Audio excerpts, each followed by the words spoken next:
to remember the PG&E pipeline explosion that killed 8 people and destroyed 38 homes in San Bruno, California, 15 years ago on September 9th, 2010. Today, we're going to hear from people who were that day. We're going to hear what happened, how it changed their community, their work, and what still must be done to prevent another tragedy. These events cannot fade into history.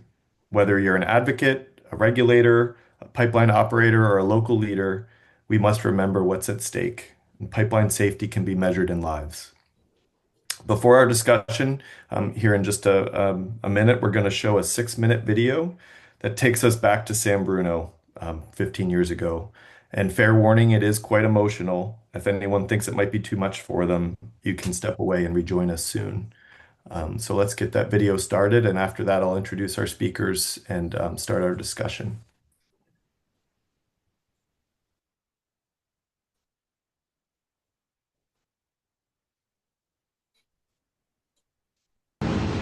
Parts of San Bruno, California were turned into a raging inferno around dinner time Thursday evening. Flames roared some 60 feet into the air as block after block in this residential neighborhood, about 5 miles from San Francisco's airport, were engulfed. Witnesses reported hearing and feeling a large explosion, leading to early speculation that a plane may have gone down. But it was a high-pressure natural gas line that ruptured, caused the explosion, and then fueled the spectacular blaze. The local utility company, Pacific Gas and Electric, says they will be accountable if it's determined they were at fault. A terrible, terrible tragedy has fallen on our city this afternoon. Our main concern as public officials here, making sure our citizens are safe. The view from the sky revealed a large swath of the neighborhood reduced to embers and ash. More than 50 homes were destroyed and more than 100 damaged. But I lost everything. Everything. I understand that. It's gone. It's history. Is there any way to describe what you were feeling? It was like hell on earth. It really was. It was like hell on earth. I mean, it was like all you see is 80-foot flames and intense flames. Wall of flame. It was something I've never seen before in my life, and it felt like the skin was going to burn off of me. Please, everybody pray for these people in San Bruno.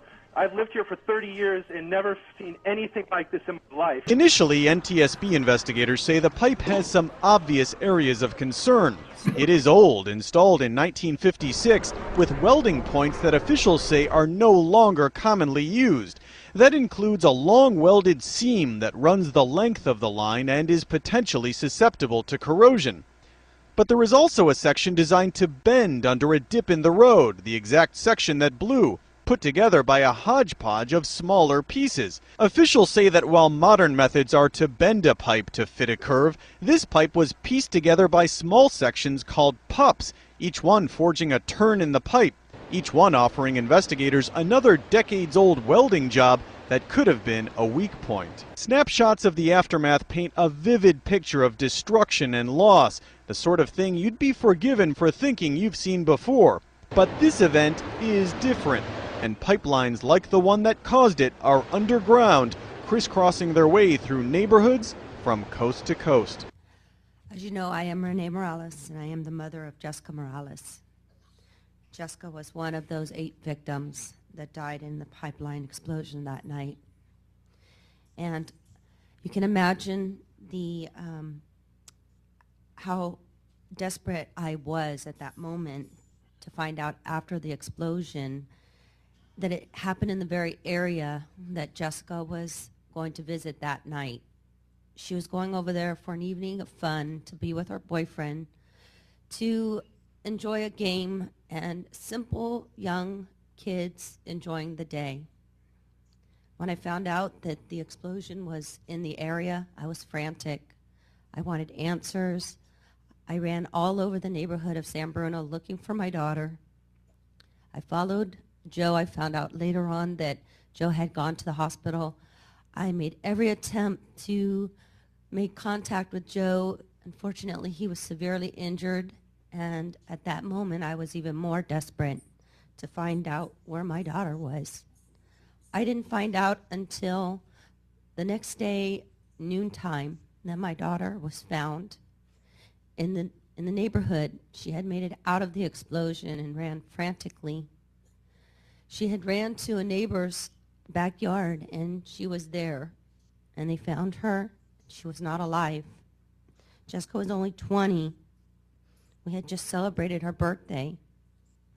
She was just beginning the next phase of her life, her adult life. Jessica was attending Academy of Arts. She was a full-time student. She worked part-time. She was pursuing her lifelong dream as a fashion designer and journalist. Jessica was very creative. She knew who she was, and she knew what she wanted. She had a very unique style. She was very loving to everyone. With the biggest heart, she made everyone feel welcome. She was fun and bright and intelligent. And she was determined for success. Jessica was a devoted daughter to me, to her sister, her brothers, her father. She was a young mother to my young Isaiah, my little Rebecca. She was a buddy and a pest to her older brother, Junior.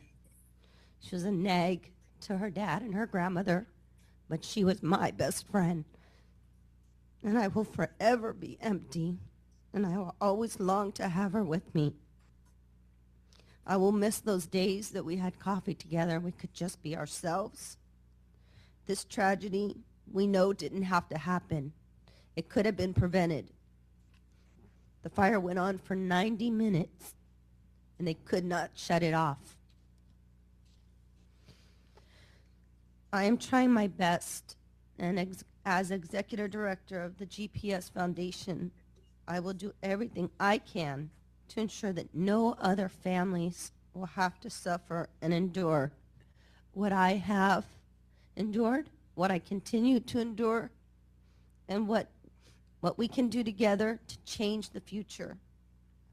I want to know more, and I want to do more for all the benefit of everyone in this room and everyone out there. Thank you for this time. Thank you for everything. Have a good day.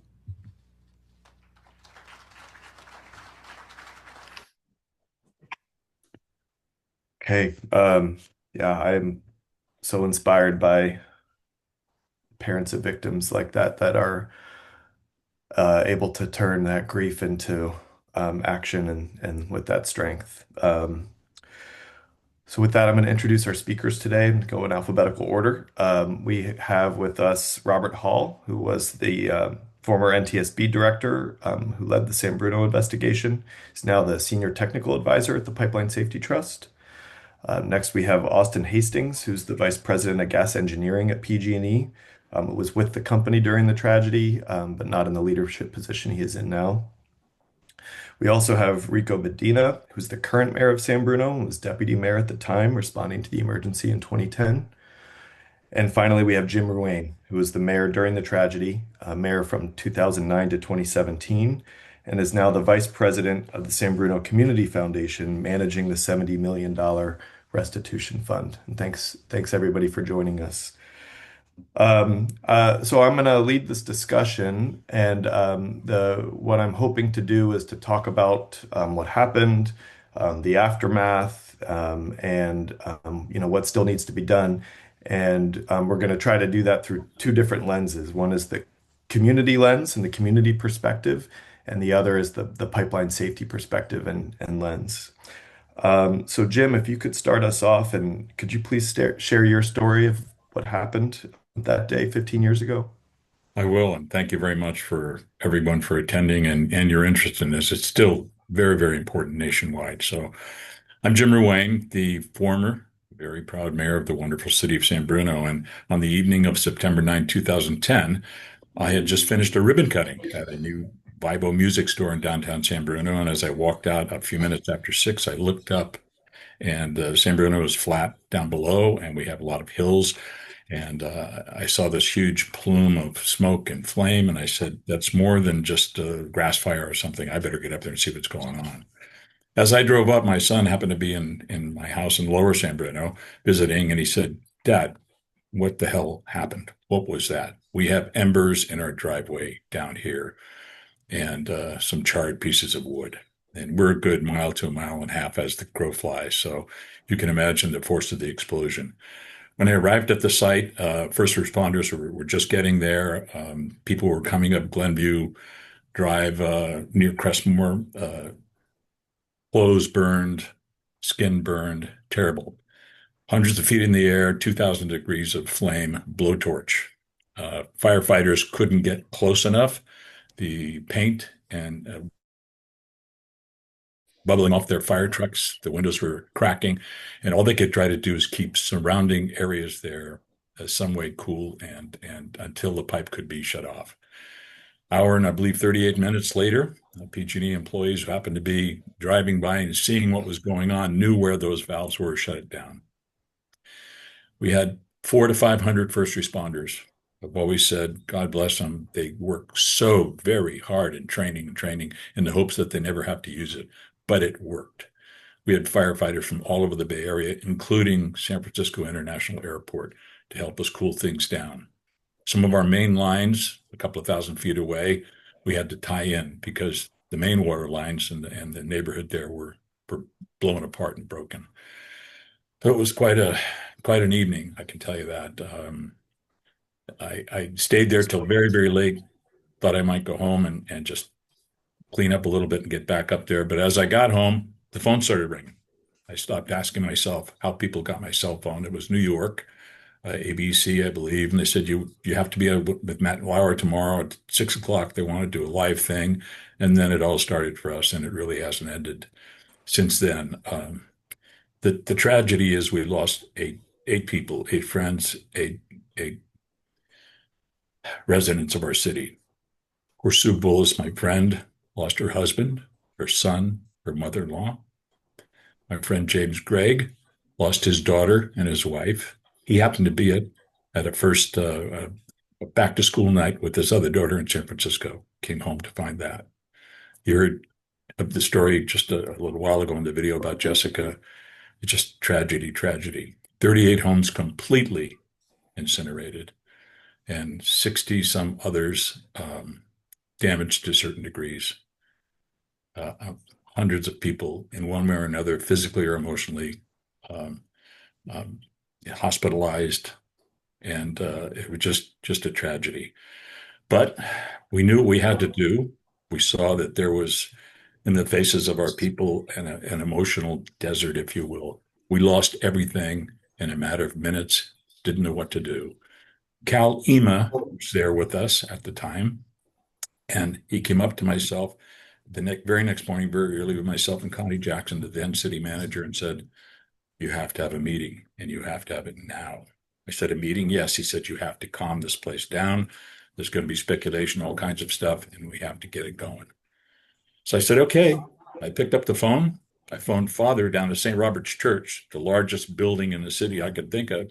And I said, "Father, we need to have a meeting, and we need to have it Saturday." "Okay, Jim, you can have the hall." I said, "No, Father, you don't understand. We need the church. You can have whatever you want."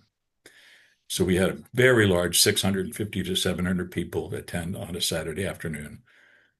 It started to kind of get out of hand because of emotions. I tried to calm it down and told them we had suffered enough and that everything stopped. We had our local officials there. We had our Congresswoman Jackie Spear. We had Geisha Williams at the time, who ended up being the president and CEO of PG&E in a later couple of years, and walked through everything we knew and told them we didn't have all of the answers, but we would get those answers for the people. That was the first of two major meetings that we had at St. Robert's, and a lot of other subsequent ones. So that's kind of where it all started for us. And we knew somewhere that this just wasn't an accident. How could something like this happen? And I'm happy to expound on that a little bit later if we get it deeper into the program. So thank you. Thank you, Jim. Rico, you were deputy mayor at the time. Could you share what you remember from that day? So in the city of San Bruno, we have a rotating vice mayor, which I happened to be at the time. We have a directly elected mayor, which Jim is the last elected mayor and the current elected mayor. But Jim and I were at the same event. at the ribbon cutting on San Mateo Avenue, and Jim was already proceeding up. And I remember calling me about he was going up there and something had happened. So I got in the car and I went up the hill as well and parked as best I could because at that point cars were coming out, evacuations were occurring. I remember parking in front of the Wilds driveway, telling the young one of the sons, I said, "Tell your mom and dad this is my car and I'm going to park here for now." And then I ran up the rest of the hill. Um, and as I was going up, as indicated in the piece, people said, "I think a plane went down, Rico." So that is what folks thought initially. But then the flames didn't cease. What's on my Zoom screen background is an actual picture of the flames erupting. Jim and I were, Mayor Ruane and I were up at the top of the hill, and as Jim can recall, the heat was enormous. I mean, we were out at night into, I think we didn't come back to City Hall till 1:30 a.m. the next day, but it was hot. The sound of the line eruption is just, you don't forget it. And so as we watch, as Jim had already said, about people evacuating and leaving as fast as they could, down at Bay Hill Shopping Center is where they had buses lined up, where then they took folks based on your street or streets and asked you to board those buses so they could try to take some of a head count or an accounting of what was going on. Michael Salazar, who's on the council today, was on the council then, and we were going to the buses, seeing friends and neighbors. And I remember Jim just mentioned about Sue Bullis, one of her relatives coming to the bus door. I've never forgotten this vision, pleading of where is the family, her relatives. We now know what transpired. Jessica Morales, as you saw there, Joey was the boyfriend. They were watching a football game, and he escaped, but extremely horrifically burned. Jim and I went and visited some folks in the burn ward, and that was one Joey who said his dad, James, said, Rico, you don't want to see him. They didn't think he was going to make it. I will tell you, as indicated, 15 years has gone by, and this city remembers, and we lay a wreath. And Joey was at that wreath laying there. Looks great, considering. Is he still burned? The scars will always be there. Does he still remember? Oh, God, yeah. The emotional scars, the physical scars will not leave, and this community does not forget. But what did happen is I think this community came together, the council came together to say, what happened? We didn't even know there was a line. It was protected information. So that has changed. But we went forward and said, as Jim would always say, something good out of this has to come. We need to make some changes. And that's with PG&E and PUC. So this council, this small little community, David and Goliath, said, let's go forward and let's try to get to the bottom of it. We owe it to our community and to make changes if necessary. And so that's what we embarked upon on this journey together. And to the resilience and courage of the community and the neighborhood, it was phenomenal. So without everyone's help, and that means the NTSB, that means the state, the Fed, the county, we would not have done as well as we did, or we were blessed, if there is any, is this wasn't at midnight or 2 a.m. in the morning. This would have been devastating to get everybody out. People were at practice, back to school night, driving. That's how Sue Bullis survived. She was driving home from work. So it could have been so much worse, but the tragedy of why it didn't have to happen, and it shouldn't have happened. And I know that they're trained, and I understand a lot of headway has been made, that it's always remembered, but this is something that San Bruno truly will always remember. And you could have moved in here after the explosion at some point, but at the same time, you just don't forget, and it is part of the community. And we have the park that is up on the hill has 3 lots. They're vacant because people had lost their lives on those lots, and there's a tribute to those that were lost and their families. So with that, is a little bit about that evening and 15 years ago. Yeah, thank you, Rico. Mayor Medina. Um, Rob, could you tell us what the NTSB investigation found had caused this rupture and explosion? A little bit about the investigation. Well, when the team arrived in San Bruno, I mean, some things became immediately obvious. The fact that one of the pups, which was supposed to be a double submerged arc welded, that's a weld on the outside of the seam and a weld on the inside of the seam, was missing the weld on the inside of the seam. It had never been properly fabricated. In fact, the team found that the material that was used to construct those pups was not even pipe material. It was a lower grade of steel. The as the team dug into it, and one of the leaders on the team said, every time we turn over a rock, we find something. There was just tremendous gaps in the information that PG&E had. There were gaps in their program. We looked at the risk analysis that they were doing, and it wasn't based in reality. And so it was a very extensive investigation. In fact, the final report is 130 some odd pages, but it didn't end just there. There are subsequent reports that reach back to San Bruno. A couple of years after this report was issued, we did a study on gas transmission lines and used information from San Bruno there to make additional recommendations, in addition to the 39 that we made in the San Bruno investigation itself. And even more recently, an investigation that looked at the burn zones and the burn radius, and determined that using information from San Bruno and other events, that the PHMSA rules were non-conservative, and recommendations were made in that regard. Out of the 39 recommendations made in the San Bruno report, some were early, but by the time the report was issued, there were 39. Two have yet to be closed out. Both of those were to PHMSA. One on being able to locate leaks using the SCADA system when an incident like this occurs, and the other one on emergency shutdown valves, what are known as ASVs and RSVs.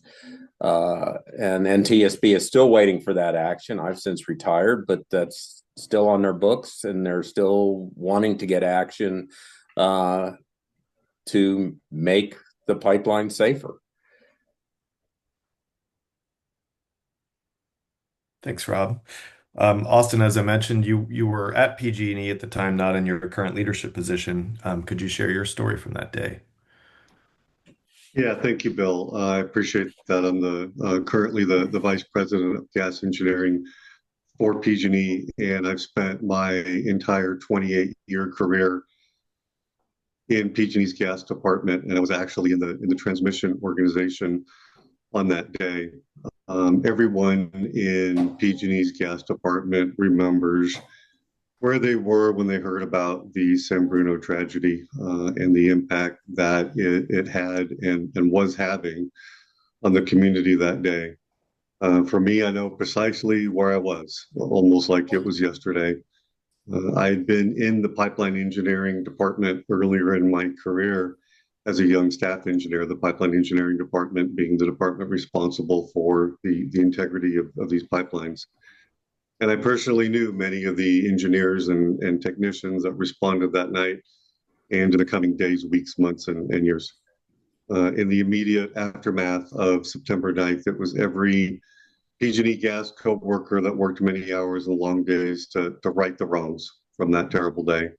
And we continue that philosophy to this day. I also remember talking with many of the PG&E co-workers that were the first responders to the incident. They tell of stories going straight from their homes and their personal vehicles to the upstream and downstream valves so that they could close them and isolate the break. There was a running misconception, which you heard on the video during the early minutes of the incident, where they thought it was a plane that had crashed because it's of its proximity to San Francisco International Airport. But those in the pipeline industry, we knew as soon as you saw the videos and the pictures of it, you could tell because of the continued upward force of the fire and the flames that were escaping from the area. For those of you that can see my background, I'll move a little bit here. This is a picture of the lobby of our main gas training facility in Winters, California, west of Sacramento. And everybody's welcome to see it. If anybody would like to, reach out to me or Bill, and if people would like to pay homage to that horrible incident, we can certainly take you there and see the pipe. This is the actual pipe that ruptured 15 years ago, which you've seen on some of the pictures and video. And it sits in the lobby of our training building. Our new leadership that came in, they wanted to make sure that no gas co-worker ever forgot what happened that day.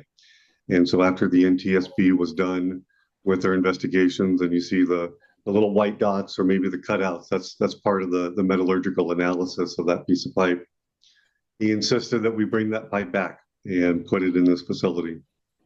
The training facility was essentially built around this piece so that we remember San Bruno every single day.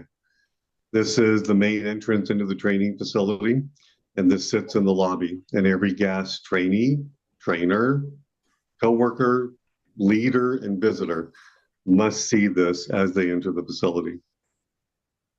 There's a plaque that is above the pipe, and there's an inscription on that plaque, and it reads, quote, "When this pipe ruptured, 8 people lost their lives. We can never forget, even for a moment, the destructive potential of natural gas and our duty to deliver it safely to the people that we serve." End quote. So years of mistakes and incorrect decision-making led to what happened in San Bruno. And we cannot change the past, but PG&E is changing the future, not only within our company, but also the industry, which I'll share later in the meeting. But this section of pipe and where it sits ensures that it's always top of mind for every coworker.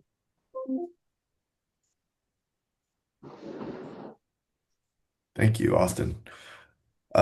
Jim, after the flames were out and the community realized what had just happened, what did advocacy for your community look like? Well, Austin, thank you very much for that. I was able to tour that facility with Geisha Williams and Connie Jackson, and they gave us a pretty thorough rundown of what you're trying to do. So very impressive. When all this happened, we had all of this going on at the time. We established a local assistance center for people to get hotel vouchers, whatever they needed. We had, as I said, some major meetings in big facilities in San Bruno to calm people down and let them know what was going on. I mean, little things for us, but big thing for people. Like, if you're going to get some kind of a settlement, or PG&E is going to give you a few $1,000s now just to get your feet on the ground, is it taxable? Things like that, things you never even think about. But we realized as the investigation started that there was more to it. There turned out, as the NTSB identified, a too cozy relationship between the utility PG&E and the California Public Utilities Commission, which is supposed to oversee these utilities. As a result, we wanted to get the word out. We wanted to get the word out, not just locally, statewide, but nationwide, to talk to people about what happened and see what we could do to make sure this didn't happen again. This took us and to the United States Senate Subcommittee on Transportation and Infrastructure, Senator Barbara Boxer, and at the time Lautenberg, to testify with PG&E as to what happened in the Capitol. We went to Sacramento to talk to joint Assembly and Senate committees. We went to, believe it or not, New York to talk to Bloomberg, who wanted to hear about us and what's going on. 60 Minutes was very interested at the time. The Wall Street Journal was very interested at the time. Went to Denver to talk to the National Association of Registered Utility Commissioners. Went to Philadelphia to talk to the Mayor's Council of Pipeline Safety. Went to San Francisco to talk to the U.S. Conference of Mayors. It just went on and on and on because we felt it was our responsibility to bring this to the forefront to see what was going to happen. As a result, there were some criminal charges. PG&E was fined $1.6 billion, 6 felony counts, including obstruction of justice. And it was like the Public Utilities Commission, which I was very upset about during the time. A lot of them seemed to be interested in the financial viability of the utility going forward. And I said, wait a second. It's our responsibility to bring the humanity of what happened forward. We can talk about financial viability. They're not going to go anywhere. We need PG. Nobody wanted them to close down or anything like that. It's just that over the years, lacks of oversight caused this accident. So. Thanks, Jim. Rob, in the world of pipeline safety among operators, regulators, and investigators, what did that look like in the ensuing years after the tragedy? Well, almost immediately, there were a number of utilities, some of the better actors in the environment that took the early recommendations to PG&E, which were just recommendations to PG&E, but they started their own review and implementation of what was in those recommendations about making sure your records are traceable, verifiable, and complete. And what we saw at the NTSB as a kind of an indication of this is all of a sudden we couldn't hire pipeline investigators because we were being priced out. That the industry went on a hiring spree, and this is those operators that take pipeline safety seriously. And I'm not going to say it was every pipeline operator that did that, but a number of them took it very seriously, and we saw that.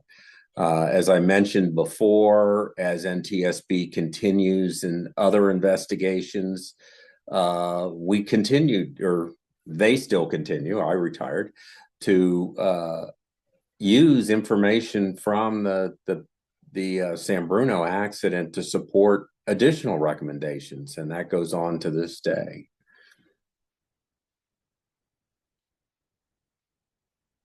Austin, as has been mentioned, PG&E was convicted of 6 felonies and related to this tragedy and placed on criminal probation.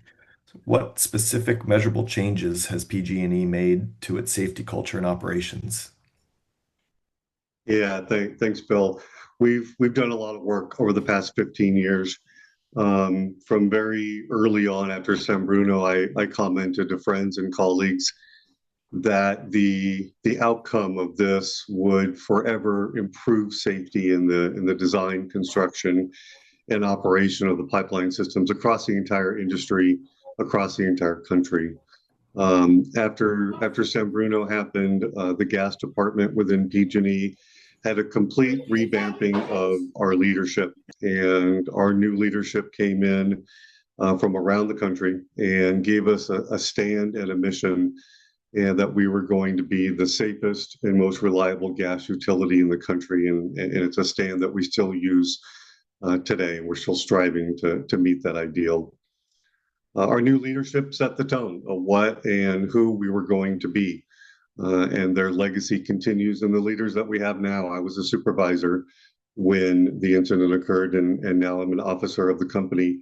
But I still subscribe to those ideals that these new leaders invited in us. And I know that goes for across the entire gas leadership team in PG&E. I would like to share some numbers, though, so that we can kind of quantify some of the improvements that we've done over the past decade and a half. In 2011, as Rob has mentioned a couple of times, there were 12 National Transportation Safety Board, or NTSB, recommendations that came out, and we worked very hard over the next 12 years, and we closed the last of those 12 recommendations in 2023, which I think in some way demonstrates our long-term commitment to ensuring compliance and improvement in the industry. Some of these recommendations included public awareness, emergency response, additional SCADA sites for monitoring and controlling the system, integrity management, records management, and pressure testing requirements. We were also very involved in the industry as part of the new regulations process that resulted from the San Bruno incident, namely the Pipeline Safety Act of 2011, integrity verification requirements that came out in 2012, and then multiple pressure and material integrity and verifications requirements that were published between 2019 and 2022, many of those that were kind of foundationally built from the original NTSB recommendations. The actual work that we accomplished between 2011 and 2024 is pretty astounding. We have hydrostatically tested 1,600 miles of pipe to ensure their safety. We have installed 417 remotely operated valves that can be closed from our gas control facility to minimize any release if an incident were to occur. And as an example of that, there was a dig-in in Bakersfield about 10 years ago, where it was an agricultural operation that ripped into one of our pipelines. And we were able to see the pressure reduction in the pipeline and open and close the upstream and downstream valves in about 5 minutes. Very much of a different operation and reaction than we were able to accomplish in San Bruno. We've converted 2,300 miles of our pipeline system to be able to internally inspect them through what's called ILI, or smart pigging, which is the most effective way to find and remediate any kind of threats or imperfections of the pipeline system. That's 58% of our system that can be pigged, and we actively inspect about 500 miles a year. So, and every year we're converting more pipelines to make piggable so that we can ensure the integrity of those lines. We've replaced 290 miles of transmission pipe, that pipe that we just thought was in such poor shape that we didn't want to inspect it and monitor it and maintain it, and we actually replaced it so that we could have new pipe in the ground. And then lastly, we have an additional 1,500 remote monitoring points and some control points called SCADA, so that we can read pressures and to find low pressures and high pressures and open and close valves all over across our service territory, more than we had when San Bruno occurred. We've also designed and built state-of-the-art facilities in our gas control facility based in San Ramon, our Dublin Innovation Center, which is also in the East Bay, and then the training facility that you've seen behind me here. All, I would say, are world-class in their design and operation. We're also heavily involved in the industry, in the American Gas Association and INGA. We attend technical conferences to share and learn best practices. Bill, I know you were at the AGA conference in Denver back in May. We had a chance to visit a little bit. We are active members of the peer-to-peer program, where we have utilities go into another utility and ask a lot of questions and do a lot of benchmarking and share a lot of information with that utility. And it's an amazing opportunity to learn best practices embedded within another utility, which I've personally been involved in a couple of times. We have hosted utility symposiums. Our last one was just a couple of weeks ago, where we bring in natural gas utilities from across the country, and we show them our Dublin Innovation Center and our gas control facility and our winners training facility, among other things, to make sure that we can, again, have that in-person benchmarkable and learning opportunity.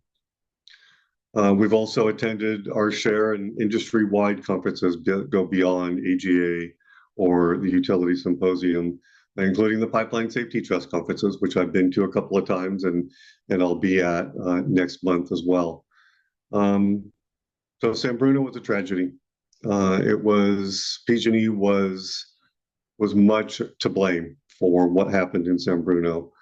But the way that we're looking at it now with our new leadership and our and a going forward attitude while still recognizing and remembering the past, is that it would be another tragedy to not learn from a San Bruno and not improve from a San Bruno, and not only improve PG&E, but to improve the rest of the industry so we can avoid these incidents from happening in the future. Yeah, thanks for that, Austin. Mayor Medina, as the current mayor, who was also there in the thick of it 15 years ago, what lasting impact do you see in the community today? As I said, and as Jim alluded to, just to go back a little, is just we learned a lot. Going to the NTSB, have a high regard for that organization and what they do. And people might think they have tons of staff. They don't. But what they do is phenomenal. And for us, they came out a year later with a report, which was impressive. And I think it was a personal issue that they wanted to make sure it came out in a year. I had said this before, and what they did do, one of the board members from the NTSB changed it. It was the San Bruno Pipeline Explosion, and they changed it to the PG&E Pipeline Explosion because that is where the fault was, and that was determined. But with that, it came of what do we do now going forward? Rebuilding a neighborhood from the ground up. I mean, from light poles and sidewalks and streets and sewer lines. It was quite a bit. There still is one vacant lot in that area that a family is chosen still not to build or to sell. But aside from that, the neighborhood has been rebuilt. With that came us having a settlement. It was a David and Goliath, as people reported, San Bruno and PG&E. But at the same time, we did go forward and we did receive a settlement from PG&E, and it was with that we had to have something good come out of this. Not only destroyed a neighborhood, it affected a community. For many years, it took us off track of doing other things that local government and employees do to progress and see improvements in their community. And so the foundation of the San Bruno Community Foundation, which Jim is the vice chair of currently, was formed by the city council, was interviewed. People were appointed to serve on that. Those monies were placed into their group, which they did a listening campaign through our community, a very intensive one, and came up with the thought of a new recreation aquatic center. Our Veterans Memorial was back in the 50s, so that was brought down with our pool that was maybe open 3-4 months a year, and a new building was erected, which has now been over a year. And that, when we had the ribbon cutting and Jim was there, is that here are one of the things, a great thing that came out of that tragedy that the community will have for decades to come. It's also had scholarships for people's education, grants for business owners, grants for nonprofit groups that serve the San Bruno community. When we had COVID, it offered hotspots for school students that needed that element to get their education at home. So with that, we have really come together as a community and made changes and improvements. But it is with that premise that we will not forget. And I can tell you on a personal note, I attended all 8 funerals. I was the only one because one was a year later, and it was by invite only. And it took a year for one of the sisters of Miss Torres to just be in a position and condition in order to attend and go through what they had to. When Jim and I went to see Mr. It was Alan Braun, Jim, both his wife and his sister were in comas, self-induced. And so when I was there with Alan, and it was more of a celebration of life now, because it was a year later, and then they had a gathering after, and Alan and I were talking, and we saw Sandy and Cindy dancing together. And I turned to Alan and I said, when Jim and I came and saw you, did you ever think you'd see this day, these two dancing again? And he said, no, I didn't. So as I said about Joey, the resilience of the community, the courage, and that there have been miracles and stories that we still hold dear to our hearts without forgetting what transpired. But as a community, we continue to make strides, make change, make a difference with thanks to the foundation and the community, and the council. Thanks. Rob, as you continue your work on pipeline safety, now with the Pipeline Safety Trust, what do you see as the lasting impact of the PG&E explosion and what still needs to be done? Well, some of the lasting impact is the focus on records to make sure that people understand their pipeline system and have accurate records, and that is a tremendous advantage in the way that you manage the risk. There is a lasting impact in that a lot more people know that pipelines are in their community. That's important knowledge. The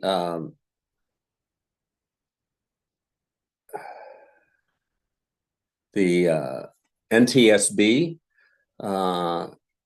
most people were unaware until their community has a pipeline explosion that pipelines is the mode of transportation that the NTSB investigates. And they've done probably about 200 investigations since they were formed back in the early 70s. But the PG&E San Bruno accident is one that remains in the forefront. And as I mentioned, they're still using information from PG&E in my office, which is now my successor's office. There is actually a 3D printed model of the pipe. And it's right there that I used to walk by it every day as I went into my office because was right outside my door. And it's something that, the NTSB really tries to be the advocate for the public and to improve safety. And it has had a tremendous effect and will for years to come. Thanks. Well, we have a few minutes before we wrap up. I'm curious if anyone, I have kind of two questions. One would be if there was one thing you could do, wave a magic wand and change overnight on pipeline safety or emergency response or community responsibility um, um, in the aftermath of this tragedy, what would it be? Or if there's something that you were hoping to talk about or share that we haven't had a chance to yet, I want to open that up to all of you. Jim?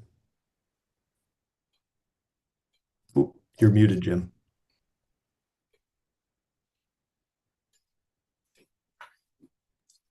If I may, I know the mayor mentioned the San Bruno Community Foundation. I'm the vice chair now, vice president now.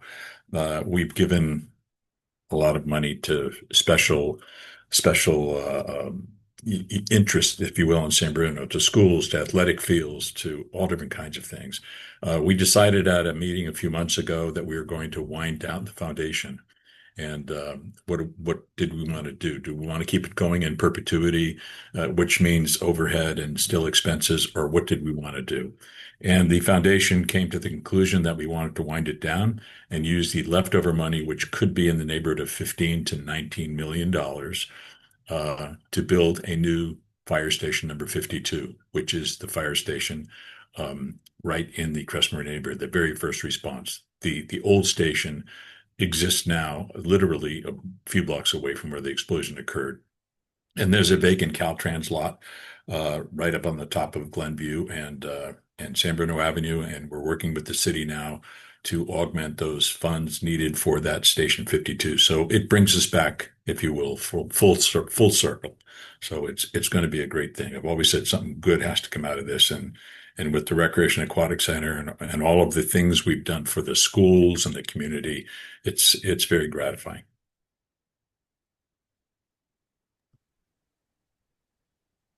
The only thing you talked about emergency response. That is something, of course, there was no blueprint. There was no game plan, shall we say. I serve as vice chair of the San Mateo County Emergency Services Council and have been on that for some time. And I think that what we have done, and I mean at a county level and even San Bruno and other communities, have been, whether it's new hydrogen buses that Samtrans, I'm on the board of directors, exercises to that, whether it's about the BART station and if something should happen down below. So there's a lot of tabletop exercises, physical on the scene. And I think coming up with scenarios as, there's electrification of the trains now. Things have changed. And so trying to keep up with and ahead of, and even coming to say, well, this will never happen. Just, you can't say that. Things do happen. We always, people plan for an earthquake, they don't plan for this. And so I think that just, as far as emergency response, this is something nobody had planned for. As I indicated, we didn't know the pipe was there. I know folks said, well, of course you did. No, we didn't. Back then, even the former fire chief Dan Voyers didn't know. He's still a resident of San Bruno. It was about security, national security, about not exposing that information. So it's just about agencies collaborating and cooperating, even if we have to keep things, shall we say, more confidential in some ways than others. But it really is where were the valves? What is the backup plan? What is the call out procedure? How do we get people there? It went a long time that we didn't need to have that inferno down in that community had we had a plan in place. And I understand it's commute time and hindsight's great, but those are the things that I think that we need to continue to plan for in order to ensure what may happen in any community, whether it's fires like in Paradise where my mother lived, in 218, whether it's what happened in San Bruno in 210, that we have some plans in place, working with the county and the local agencies. Bill, can I weigh Yeah, in please, on Austin. maybe two? Yeah, so thank you. I think there's probably two things that if I could wave my magic wand that I would do, and the first one would be immediate transparency. And that's transparency to the local community and transparency with the other operators that are maybe operating similar systems. We hear about natural gas incidents in the country from time to time, and our first question is, what do we know? What can we learn from it? Do we have the same risk? Is this something new that we just haven't been aware of? And there's not that immediate transparency in seeking to understand what happened. And I know the local communities would love to have the same thing. And then second to that is a longer memory. And while it's painful to us in PG&E, it's something that we need to be faced with and we need to remember. But this we wouldn't be having this conversation if it wasn't for the Pipeline Safety Trust and those of you that are still there in the city of San Bruno between Jim and Rico. And there are so many incidents that I think we still need to remember, that we need to acknowledge that there's still risks out there, that the operators that have those risks still need to be seeking and going after and reducing and mitigating before we have another incident similar to San Bruno. So I just wish we had longer memories when it comes to remembering these incidents and what it takes to prevent them. Thanks, Austin. Rob, do you have a magic wand wish item? There are a couple items on my magic wand wish list. The first is to get the automatic shutdown valves and the remote shutdown valves retrofitted in all pipelines. And I think that's an important thing, and it will make the pipeline significantly safer. The last thing, which has been kind of an issue that's come up, is smart development around pipelines. And I get exposed to a community that wants to build a school next to a gas transmission line, and it really bothers me. So I really like to see some sort of land use where they really consider the risks and what they're going to use that land for, rather than building any kind of high density public building right on the pipeline right away. Yeah, thanks, Rob. I share those two wish list items from my magic wand. Um, I really want to thank all of you for participating, all of you for watching and remembering this day. I know it's a really difficult conversation, but as we've mentioned, it is really important to remember and not forget. Um, I want to say San Bruno is really lucky to have leaders like Jim and Rico, and really rise to that kind of occasion and tragedy. Um, Thankfully, fatalities from gas transmission pipelines have gone down in the last 15 years. But unfortunately, overall fatalities from pipeline failures really haven't. We had the deadliest 2-year period since this period of 2010, 2011 happened in the last 2 years. And so we all have the goal of zero incidents. We share that goal. But really, first, we need to stop killing people. And we see the effects that has on the community for years and decades afterwards. And so I know we all share in that, and I hope we can continue moving forward. So thank you, everybody, and have a great day. Thank you. Thank you.